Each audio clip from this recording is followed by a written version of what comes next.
3 बार की मुख्यमंत्री हैं, चौथी बार अगर चुन ली जाती हैं तो बहुत संभावना इस बात की है कि वो राज्य की राजनीति अपने भतीजे अभिषेक बनर्जी पर छोड़ दें और राष्ट्रीय राजनीति में अपनी किस्मत आजमाने की कोशिश करें। उनका लक्ष्य होगा 2029 और उनके निशाने पर भाजपा से ज़्यादा राहुल गांधी और कांग्रेस पार्टी होंगे कि कांग्रेस पार्टी और राहुल गांधी नीचे जाएंगे तभी ममता बनर्जी के लिए कोई संभावना राष्ट्रीय राजनीति में बड़ी भूमिका निभाने की बनेगी।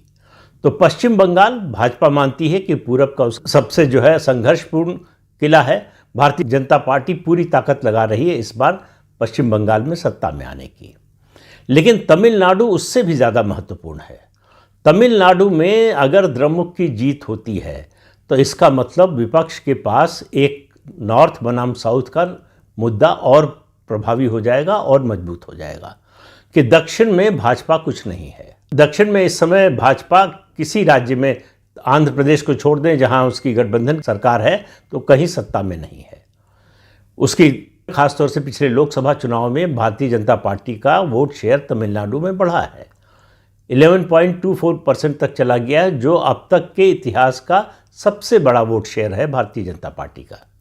अभी अभी केरल में उसने तिरुवनंतपुरम की मेयर की सीट वो जीती है। वहाँ उसका 42 साल बाद लेफ्ट का गढ़ तोड़कर उसकी सत्ता स्थापित हुई है नगर निगम में। इसलिए केरल में भी भारतीय जनता पार्टी बढ़ रही है और उसकी कोशिश ये है कि वो कांग्रेस को रिप्लेस करे नंबर 2 की पोजीशन, कि कांग्रेस अभी नंबर 2 है, वहाँ पर सीपीएम की सरकार है लेफ्ट फ्रंट की, जिसको लेफ्ट डेमोक्रेटिक फ्रंट कहते हैं। उसमें कई पार्टियां शामिल हैं, लेकिन मुख्य पार्टी उसमें सीपीएम है।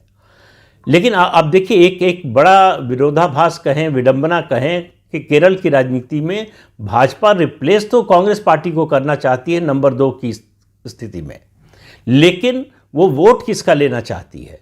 कांग्रेस का नहीं, सीपीएम का।